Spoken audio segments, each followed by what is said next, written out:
Boa tarde a todos. Espera alguém entrar. Espera alguém entrar.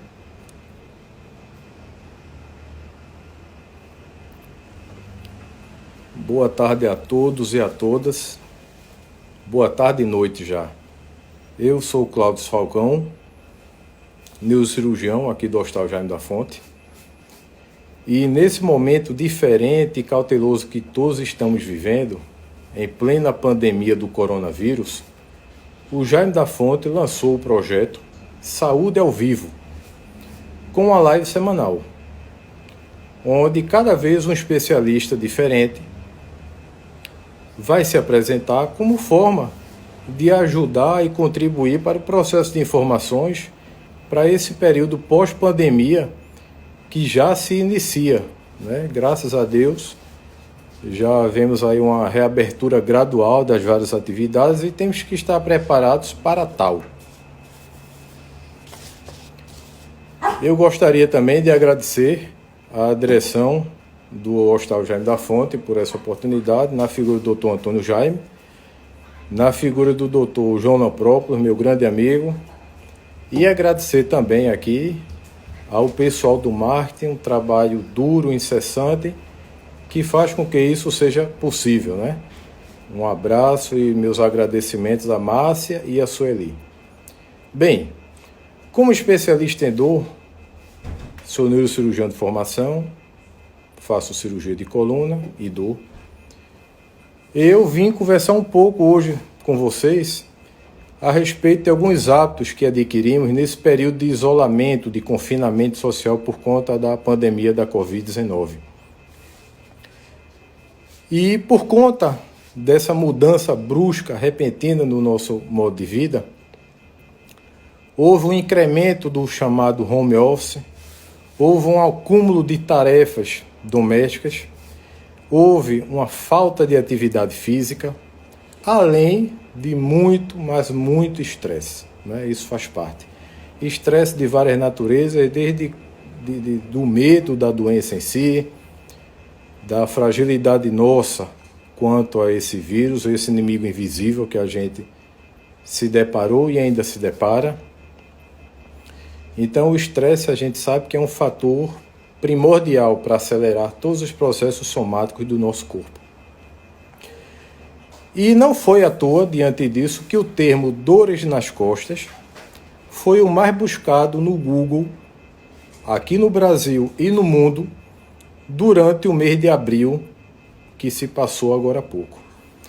Então, daí nós temos a importância de saber o quanto a questão da dor mexe conosco, né? Lembrando, vivemos um período de pandemia, iniciadas as atividades econômicas de forma gradativa, a abertura delas, temos que ser neuróticos com um ponto. Sempre nos lembrarmos do uso da máscara, vai fazer parte do nosso acessório diariamente, não tem como evitar isso, até porque o uso da máscara reduz muito a atividade de transmissibilidade do vírus. Sempre que possível, lavar as mãos. Lavar as mãos nunca fez mal. Pelo contrário, ele evita não só a infecção pelo coronavírus, como também evita a infecção por outros vírus respiratórios.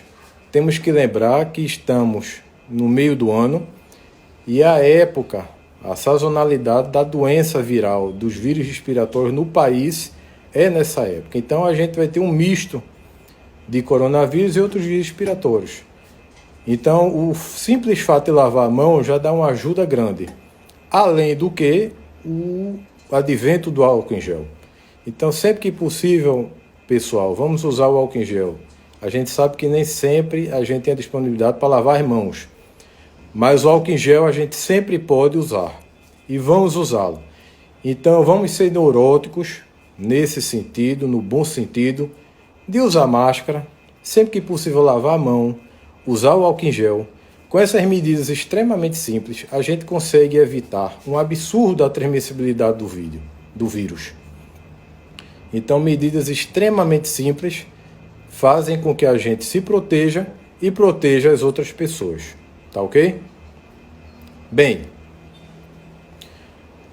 como eu falei agora há pouco, o item, o tópico mais procurado no Google durante o mês de abril, agora há pouco, quando estávamos no auge do confinamento, das incertezas, foi dor nas costas. Então a gente tem que ter ciência de que, como eu falei também agora há pouco, essa questão do lidar com o vírus novo, com a doença nova, a ansiedade, facilite muito a questão de dor. Dor no corpo, em qualquer região do corpo, é um sinal de alerta para a gente. Mostra de que algo não está funcionando tão bem. Então, é algo positivo para que a gente fique atento a isso e, a partir daí, partamos para fazer o controle adequado dessa dor. E como eu falei agora há pouco, a dor nas costas foi extremamente procurada no Brasil e no mundo todo no Google recentemente. Por quê? A ansiedade, o quadro depressivo, o trabalho de home office. A gente sai de um trabalho na rua e volta para um trabalho em casa, onde a postura não é a mais adequada, a ergonomia não é mais adequada. Querendo ou não, a gente lida com a falta de atividade física. Então, isso aí contribui muito para o aparecimento de vários tipos de dor, dentre as quais a mais, diríamos assim, mais frequente e a que mais incomoda é a famigerada, vamos dizer assim, dor nas costas. Bem, e o que é essa dor nas costas? Com certeza, todos vocês já tiveram ou conhecem alguém que tem dor nas costas, né? O que é dor nas costas? Dor nas costas, o termo técnico se chama lombalgia. É uma dor que ocorre na porção inferior da coluna, na região lombar, na porção inferior da coluna, e acomete também a questão das nádegas. Como a gente diz popularmente, é aquela pessoa que se sente travada, né? Aquela pessoa que se sente travada, encurtada. Então, isso é a famosa dor nas costas. Vamos discorrer um pouco a respeito das dores nas costas, né? Segundo a Organização Mundial de Saúde, um órgão tão em evidência atualmente, até por conta dessa pandemia do coronavírus, ela fala que isso é estatístico, não é achismo. 60 a 70% das pessoas ao longo da vida vão desenvolver dores nas costas.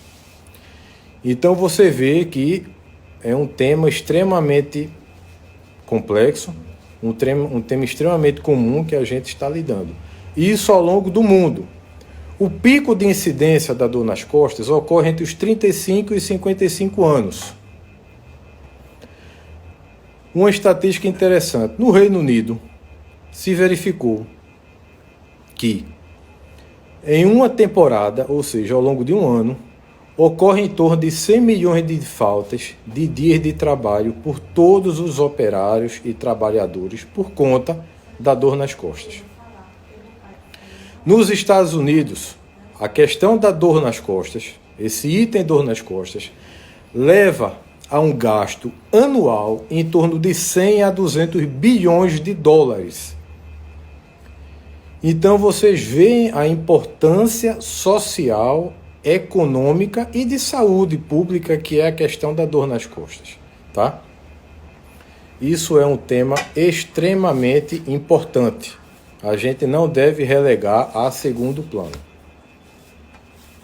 Bem, vamos falar agora os tipos de dores nas costas. A gente tem as dores nas costas de forma aguda e de forma crônica. Geralmente é de forma aguda, em boa parte das vezes, existe um fator desencadeante. Um esforço físico, um peso, uma postura inadequada, que vai levar a você sentir aquela fisgada, aquela dor, aquele desconforto. Geralmente a dor nas costas, quando é caracterizada como aguda, ela tem uma remissão, ela tem uma melhora ao longo de 12 semanas. Quando essa dor se perpetua por mais de 12 semanas, ela já se transforma em uma dor crônica. Ou seja, é aquela dor que começou como aguda e houve a perpetuação dela. Ou então, aquela dor que começou como aguda, teve uma melhora, controlou, e mais na frente a pessoa volta a senti-la. Então a gente já encara esse tipo de paciente como paciente de dor crônica. Bem, vamos lá. E o que é que causa essas dores? A gente sabe que a questão da lombalgia, das dores nas costas, existe uma série de fatores que contribuem para isso. Vamos lá. Primeiro fator, o fator genético. É sabido que existe uma tendência genética das pessoas a desenvolverem dores nas costas. Por que motivo? Tem pessoas que têm uma tendência maior a ter uma desidratação do disco da coluna, que é uma estrutura que funciona como amortecedor natural. Tem pessoas que têm uma tendência a ter uma degeneração maior das articulações da coluna. Tem pessoas que têm uma tendência a ter uma degeneração maior dos ligamentos da coluna. Então, o fator genético é importante. A pessoa que tem dor nas costas, quando ela geralmente olha para trás, faz uma análise da família, vai ver que tem pai, mãe, tio, tias, algum parente de primeiro e segundo grau que também já sofria com isso. Outro motivo para a dor nas costas. Existem algumas causas como causas naturais, ou seja, congênitas. A pessoa já nasceu com essa tendência. Então, é o que a gente chama cientificamente de espondilolistese. O que é isso? É quando há o escorregamento de uma vértebra sobre outra. A pessoa nasce com esse, entre aspas, defeito de fábrica e ao longo da vida vai desenvolver a sintomatologia por conta disso. Outro fator extremamente importante, como eu já falei anteriormente, uma degeneração, uma desidratação maior dos discos, das articulações da coluna, que são as articulações que permitem a gente ter um movimento de flexão, extensão e rotação do tronco, particularmente as articulações facetárias. Um fator extremamente importante para a dor de uma forma geral, e principalmente para a dor nas costas, é a questão emocional, é a questão de ansiedade, o estresse. A gente sabe que em cerca de 50% a 60% dos casos de pacientes com dores nas costas, eles têm um distúrbio de ansiedade ou um quadro depressivo, ou ambos.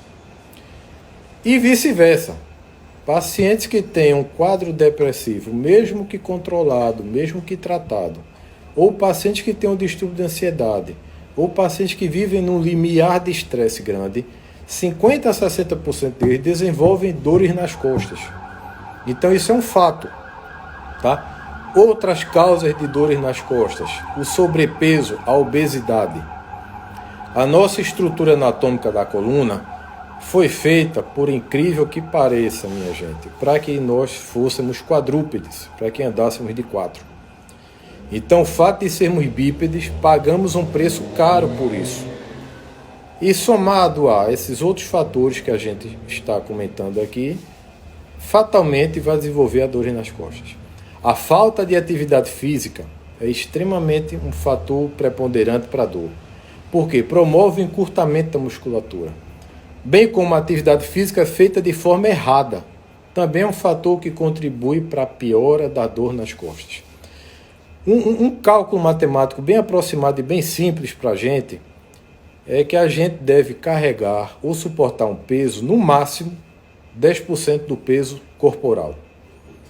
Ou seja, se uma pessoa tem 70 quilos, ela deve carregar um peso de, no máximo, 7 quilos. Isso é uma conta matemática bem arredondada para facilitar a vida da gente. Então, isso é o que deve acontecer, tá? Então, esses todos os fatores contribuem para o aparecimento da famigerada dor nas costas. Vamos lá. Existem fatores de risco para o aparecimento de dores nas costas. Quais são? A idade, como a gente comentou. A partir da terceira década, fica mais propensa a pessoa a desenvolver as dores nas costas. O sedentarismo, como eu falei aqui anteriormente, a falta de atividade física, promove um encurtamento e uma atrofia grande da musculatura da coluna. Então, a gente sabe que o arcabouço muscular da coluna é extremamente importante na sua biodinâmica, na sua biomecânica, no seu funcionamento. O ganho de peso principalmente se ocorrer de uma forma rápida. A gravidez é um fator que também contribui para piorar a dor nas costas. Algumas atividades profissionais contribuem para tal. Atividades que fazem com que a pessoa tenha que carregar peso com certa frequência, tenha atividade de impacto com certa frequência, isso contribui muito. Os distúrbios psicológicos e psiquiátricos, de uma forma geral, como eu falei anteriormente, o quadro de ansiedade, o quadro depressivo. E uma coisa que a gente tem que estar atento a os nossos mais jovens, as crianças. A questão da mochila escolar. Então, o ideal são as crianças, os mais jovens, os adolescentes, usarem as mochilas de rodinha, que você possa puxar. Ou, na impossibilidade dela, usar aquela mochila que tem as duas alças e que, de preferência, tenha um apoio na região lombar, tipo um cinto que amarra na coluna lombar. Então, isso ajuda de sobremaneira ao controle, à melhora dessa dor, tá? Vamos lá, estão chegando aqui algumas perguntas. Vamos aproveitar esse momento e fazer essa interação, tá certo? Que é extremamente importante. Bem, uma pergunta que chega aqui bem interessante. Todas as dores são iguais? Ou tem alguma maior ou menor do que outra? Bem, a questão de dor, não existe, infelizmente, um aparelho que a gente possa medir, saber a intensidade da dor. É algo muito pessoal. Então, não tem dor pior nem dor melhor. É como eu costumo dizer aos meus pacientes, existem dores que mexem com sua qualidade de vida. Então, a partir do momento que um quadro de dor mexe com a qualidade de vida, é interessante que você parta para tratá-la, tá ok? Outra pergunta que vem chegando aqui. Existe uma relação entre dor de cabeça e dor de coluna? Existe, é fato. Existe, é fato. Bem, a dor na coluna cervical, a dor no pescoço, a dor no cal, fatalmente, boa parte delas contribui para que a pessoa desenvolva também dor de cabeça, o que a gente chama de cefaleia tensional. Como assim? É uma cefaleia ligada ao estresse muscular, tanto da musculatura da nuca, da musculatura temporal, bem como da musculatura cervical. Isso é um fato, tá? Existe sim essa relação. Então, a partir do momento que a gente trata a dor cervical, essa dor de cabeça fatalmente também fica controlada. Outra pergunta que vem chegando aqui, extremamente interessante, é que se existe o tratamento com a radiofrequência para a enxaqueca. Bem, vamos lá. O tratamento para a radiofrequência é um tratamento extremamente eficaz para o controle de todas as dores, tá ok? Eu vou falar um pouco mais especificamente desse tratamento mais na frente, daqui a pouco. Mas para enxaqueca, especificamente para enxaqueca pura, a sua utilidade é pouca, tá?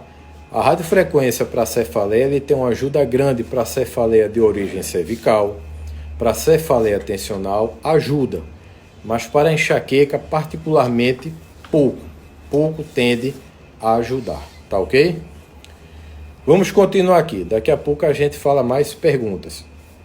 O diagnóstico da dor lombar, ou de qualquer dor, como todo diagnóstico, ele passa por uma consulta com um médico, especialista de preferência, onde você vai ter a primeira etapa, que é a anamnese, que é ouvir o paciente, ouvir a história dele, a queixa dele, há quanto tempo ele tem. Segunda etapa, o exame físico, onde no exame físico a gente vai atrás de sinais e sintomas clínicos que vão corroborar para o esclarecimento daquela dor lombar, particularmente, e vai nos dar uma luz, como especialistas, da origem daquela dor, de onde vem aquela dor, tá? E a gente, como terceira etapa, tem os exames complementares. Exames complementares, como o próprio nome diz, são exames que servem para nos, vamos dizer assim, completar no nosso raciocínio clínico. Então a gente tem o raio-x, a tomografia da coluna, a ressonância da coluna, que é considerado o exame ouro. Então, com uma boa consulta, um exame complementar adequado, a gente consegue ter o esclarecimento diagnóstico adequado da origem, da causa daquela sua dor lombar. Para, a partir daí, a gente traçar um plano terapêutico, que consiste em quê? No tratamento adequado desses quadros dolorosos. É o que eu costumo falar aos meus pacientes, e boa parte deles sabe disso. Paciente meu não convive com dor, a gente tem que conviver com o que é bom, com dor não. A dor existe, a dor aparece, a gente vai atrás da causa e vamos tratá-la da melhor forma possível, com a finalidade de quê? De que aquela pessoa tenha o bem-estar próprio e possa render bem, seja produtivo na sociedade. Que é isso que a gente tem que ter em mente. Eu falei um poucos minutos atrás da importância da dor lombar no mundo. É uma das maiores causas de afastamento de trabalho no mundo. É uma das maiores causas de invalidez permanente e temporária de trabalho no mundo. E geralmente afeta pessoas na sua idade mais produtiva. Daí a importância da gente ter um tratamento adequado, não negligenciar. Porque é como eu digo aos pacientes, a dor acende uma luz amarela para a gente. Vamos atrás. Vamos saber o que aqui não está funcionando bem, vamos tratar. Se a gente negligencia particularmente a dor lombar, fatalmente o paciente vai, infelizmente, conviver com ela anos a fio.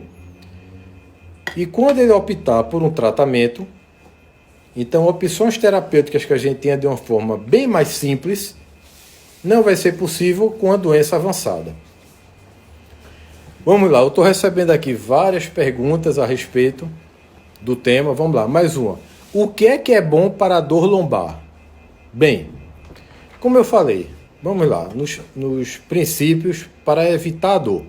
Evitar o sobrepeso, evitar a obesidade, procurar ter um equilíbrio emocional, evitar o excesso de ansiedade, evitar o excesso do quadro depressivo, fazer atividades físicas, evitar atividade física de alto impacto, ter uma postura adequada no seu trabalho, tá ok? Evitar o tabagismo. Gente, o tabagismo é extremamente importante para a degeneração da coluna. O tabagismo é muitíssimo bem falado para a doença pulmonar, doença cardiovascular, porque são doenças que matam. Mas na coluna é um dos órgãos e das estruturas do corpo humano que o tabagismo, assim, que o cigarro, que a nicotina e as outras estruturas mais destroem. Então é extremamente importante o controle do tabagismo, tá? Fora essas atividades que a gente consegue evitar o aparecimento da dor, quando ela aparece de alguma forma, a gente tem que sentar, conversar, fazer alguns exames, definir a origem da dor e ter uma gama de tratamentos que não justificam você conviver com dor hoje em dia. Não justifica.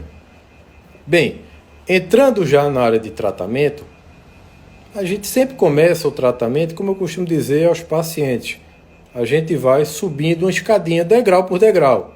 A gente vai do mais simples para o mais complexo. Ou seja, evitar isso que a gente conversou agora há pouco, evitar o sobrepeso, a obesidade, o tabagismo, a atividade de impacto, procurar ter uma postura adequada, uma ergonomia adequada no trabalho, tá? Procurar fazer uma atividade física adequada, um alongamento é fundamental. Fora isso, a gente evitando esses fatores estressantes ou que agravam a dor, a gente inicialmente tenta o tratamento medicamentoso, que consiste em quê? Em medicações que vão frear, cessar aquele processo doloroso. A gente sabe que por trás de todo processo doloroso existe a questão do processo inflamatório. Mas não necessariamente temos que tratar obrigatoriamente com anti-inflamatórios. A gente sabe que anti-inflamatório é uma categoria de droga que tem sua indicação excelente, mas a gente não pode ficar usando indefinidamente nas dores, porque são drogas que têm um potencial de causar um dano gástrico, um dano renal, tá? Então, como tratamento conservador, a gente lança a mão, em grande parte dos casos, de analgésicos, relaxantes musculares. Como complemento de tratamento, existe os processos de fisioterapia, particularmente para analgesia no quadro da dor. A acupuntura é um processo que também contribui. Existem algumas aplicações que se faz no próprio consultório, como eu costumo dizer, aplicação de ponto miofascial, que são pontos, nódulos que a gente encontra palpando as costas na vigência de dor, principalmente, mas também esses nódulos podem ocorrer na ausência de dor, que são referentes a crises, dores anteriores. Então a gente faz a infiltraçãozinha desses nódulos no próprio consultório, já dá um alívio absurdo.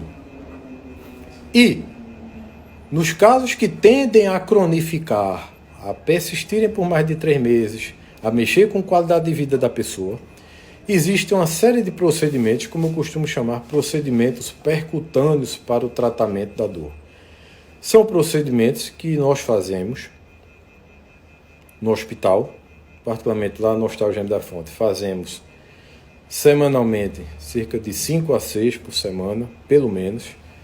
Tem um resultado excelente e eles consistem em quê? A gente pega o paciente, faz uma sedação bem leve, como aquela que se faz para uma endoscopia, por exemplo, ou mais leve do que aquela, só para quebrar a ansiedade, quebrar o estresse. E a gente faz umas anestesias locais na região lombar e através de cânulas de agulhas, a gente consegue promover o controle e a ablação dessa dor. Como? Através de infiltrações de articulações facetárias, infiltrações dos discos, o uso de radiofrequência, que foi uma pergunta que chegou aqui agora há pouco. A radiofrequência consiste em quê? Em a gente colocar umas agulhas específicas nas áreas degeneradas da coluna e essas agulhas, por dentro dela, entra um fio, um dispositivo chamado eletrodo, que é ligado a uma máquina, tipo um computadorzinho, um notebook, que é chamado gerador de lesão por radiofrequência. E o que é que essa máquina faz? Ela denerva, ela aniquila funcionalmente a parte dolorosa do nervo na coluna. Ou seja, ela tira a parte ruim, preservando todas as outras partes. Mantém a questão motora, mantém a sensibilidade, mantém tudo. Ela tira a parte ruim. São procedimentos sem corte, sem a sutura, que é o ponto. Uma duração rápida de 30 a 40, 2, 3 horas depois que o paciente se recupera da sedação que foi feita, ele já é liberado para casa. E o quanto antes, cerca de 7 a 10 dias após, a gente já começa um trabalho decente de reabilitação desse paciente, no que diz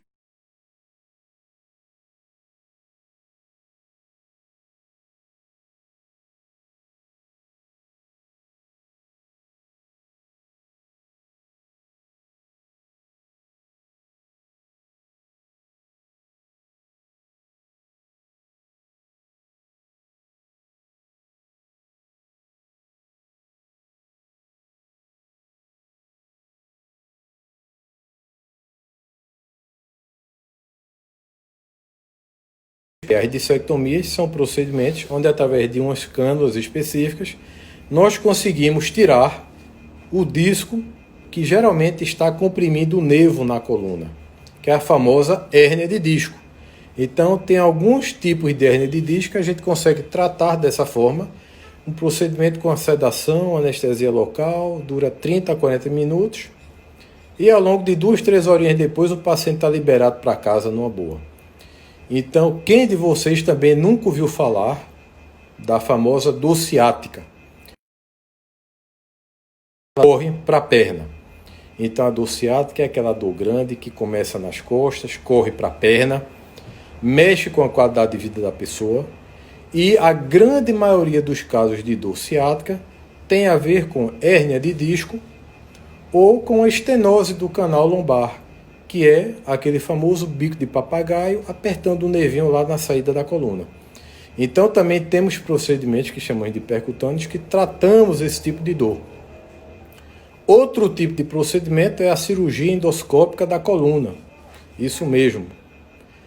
Da mesma forma que os cirurgiões gerais operam vesícula, apêndice por vídeo, nós operamos a coluna por vídeo também.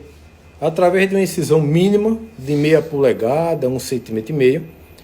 Introduzimos a nossa ótica, o nosso tubinho, o nosso canal de trabalho, e por intermédio dele a gente consegue remover hérnias, tratar o famoso bico de papagaio que está apertando o nervinho ciático lá na saída da coluna, e uma série de outras alterações na coluna resolvemos dessa forma.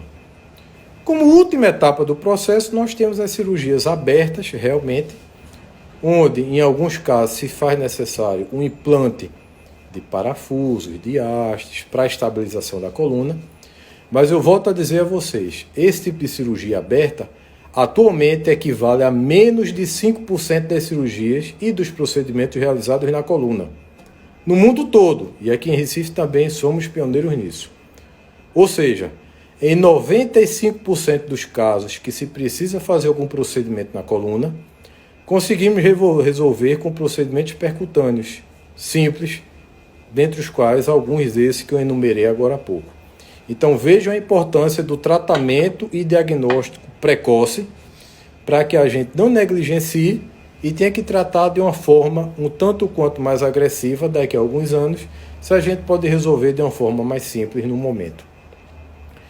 Então, assim, esses procedimentos percutâneos para a coluna chegaram para ficar. A gente tem uma resolutividade excelente, muito boa, e conseguimos fazê-lo com uma certa frequência muito boa, aqui mesmo no Hospital Jaime da Fonte, tá? Bem, respondendo outra pergunta que já chega aqui para mim, perguntando uma pergunta extremamente simples: se as dores têm cura? Tem sim, tem sim. Para isso, é preciso que você procure um especialista adequado, faça uma consulta adequada. Havendo a necessidade da realização de algum exame complementar, vai ser feito, se diagnostica, se define a causa da dor e a partir daí se faz o tratamento adequado. Outra pergunta extremamente oportuna que chega aqui. Durante essa quarentena eu fiz faxina. Tive dor nas costas que com poucos dias começou a puxar para a perna. Qual o motivo? Bem, provavelmente é um sofrimento do nervo ciático e que, na grande maioria dos casos, tem a ver com a hérnia de disco ou uma estenose do canal da coluna, que é o famoso bico de papagaio, o crescimento anormal do ligamento que existe naturalmente na coluna, que de certa forma aperta o nervinho na saída dele. Outra pergunta extremamente oportuna que chega aqui: se existe algum tratamento novo aqui em Recife? Esses tratamentos que eu falei agora há pouco são relativamente novos, porque existem há 10, 5 anos. Somos pioneiros em fazer isso e conseguimos oferecer todos esses tratamentos aos nossos pacientes lá no Jaime da Fonte. Graças a Deus, com resultados excelentes. Bem, vamos lá. Prevenção de dor, particularmente a dor lombar. A prevenção da dor é como a gente começa a falar de, como diz um ditado popular, chover no molhado. Vamos proteger nossas costas. Vamos evitar carregar peso de forma excessiva. Quando a gente precisar se abaixar, vamos nos abaixar acocorando e não inclinando o tronco para frente, como a gente geralmente faz de forma reflexo. Vamos evitar colchões duros demais ou moles demais.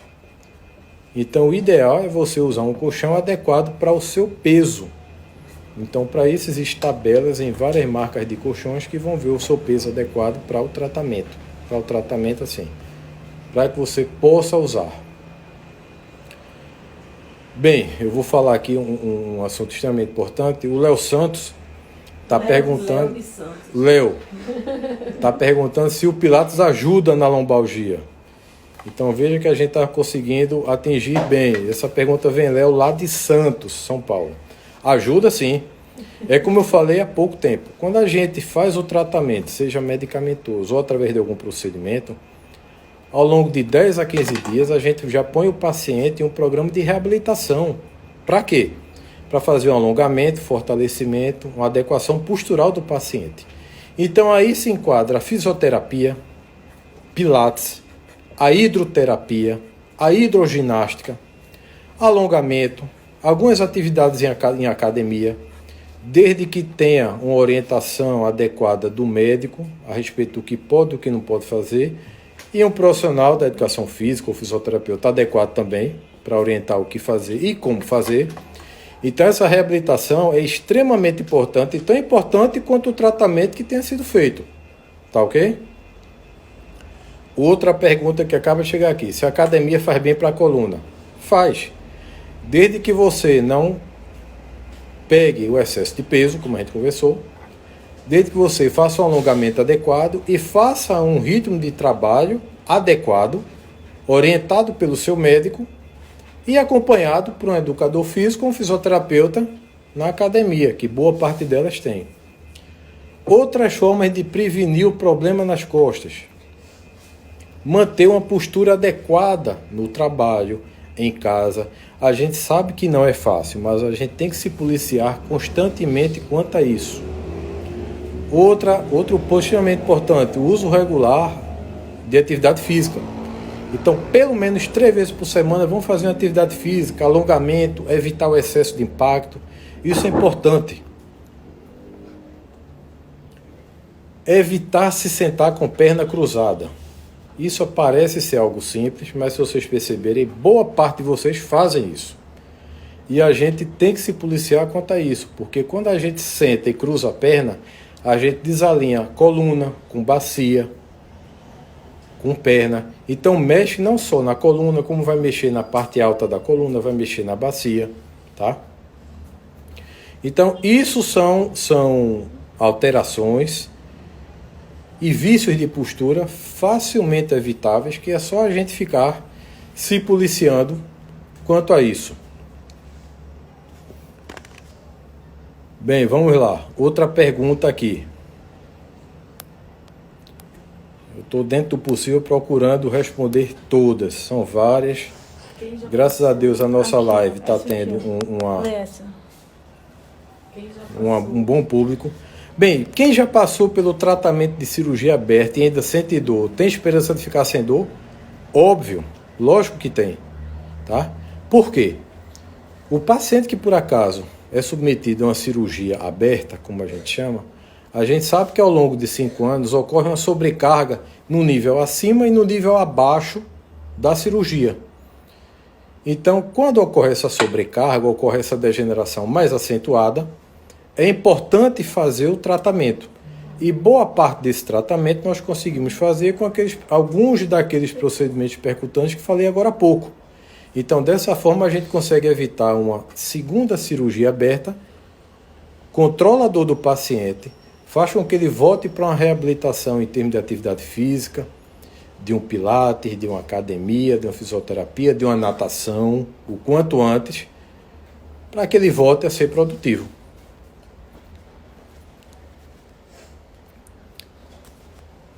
Vamos lá. Depois do procedimento de rizotomia, quanto tempo pode se voltar à atividade física? Isso depende muito de pessoa a pessoa. Geralmente, depois de 15 a 30 dias, após um procedimento desse, a atividade física vai sendo feita de forma gradativa. Mas a gente sempre tem que ter em mente que tem que evitar a atividade de impacto e excesso de peso, né? Lembrar que a gente não pode pegar mais do que 10% do nosso peso. Bem, gente, existe uma série de outras perguntas que chegaram. Graças a Deus a gente teve um bate-papo, uma conversa muito boa mesmo. Espero ter sido esclarecedor para vocês. Se fosse deixar, a gente teria motivo aqui para conversar ao longo de vários e vários dias, tá? Vários e vários dias, mas temos que ter controle disso. Bem, mais uma vez eu quero agradecer ao Hospital Jaime da Fonte por essa oportunidade. Eu tenho certeza que isso aí ajudou muito, esclareceu muito as pessoas. Agradecer mais uma vez na figura do Dr. Antônio Jaime, João Lamprópolis, diretor médico, ao pessoal do marketing, tá certo? A Márcia e a Sueli, que deram tudo danado para que a gente possa tocar esse projeto. Agradecer a vocês que tiveram a paciência e a disponibilidade para tal, principalmente com as perguntas que fizeram. É extremamente importante esse feedback, essa interatividade, essas perguntas. A gente fala um tema, pergunta, fala um tema, pergunta e resposta. Isso é bom, não deixa a coisa tão no automático, como se diz. E agradecer principalmente a vocês que tiveram paciência e a oportunidade, o tempo para participar dessa conversa nossa é muito importante mesmo, tá? Sem essa interação, sem a divulgação do que fazemos, do que somos, o tratamento não alcança todo mundo da população. E isso é extremamente importante, tá? E eu quero lembrar a vocês que o meu consultório, o nosso consultório, fica localizado no anexo do Hospital Jaime da Fonte. E quero lembrar a vocês que o Hospital Jaime da Fonte se localiza na Rua das Pernambucanas, número 107, bem no coração do bairro das Graças. Extremamente simples e extremamente conhecido. Lá temos uma equipe de médicos, uma equipe multidisciplinar, várias especialidades para consultas e exames, e não só apenas para internações. Qualquer dúvida, qualquer esclarecimento, qualquer marcação de consulta, de exame, o que quer que seja, é só entrar em contato com o número 3416-0000 e o 3416-0090. Repetindo, 3416-0000 e 3416-0090. E na semana que vem teremos mais uma live, mais uma edição do Saúde ao Vivo. Mais uma vez quero agradecer a vocês todos, essa interação, essa interatividade foi extremamente produtiva e espero, de alguma forma, ter contribuído para esclarecer algumas dúvidas e tirar esse mito do tratamento de dor lombar, de dor nas costas, de procedimento na coluna, acabar esse fantasma que existia. A gente tem que perceber que temos que ter qualidade de vida. Isso é extremamente importante em nossas vidas. Tá ok? Boa noite a Boa noite a todos. Tá ok? E gostaria de lembrar também que esse mesmo serviço que fazemos aqui, nós também os ofertamos na cidade de Salvador. Um abraço, tá ok? Então, lembrando, mais uma vez, que o Hospital Jaime da Fonte se localiza na Rua das Pernambucanas, número 107, bem no coração do bairro das Graças. Equipe multidisciplinar, várias especialidades para consultas, procedimentos, cirurgias, exames, não apenas para internação. E qualquer dúvida, é só entrar em contato com o 3416-0000 e o 3416-0090. E mais uma vez lembrar que na semana que vem teremos outra live com outra especialidade, outro especialista falando de saúde ao vivo. Boa noite a todos e que Deus abençoe vocês.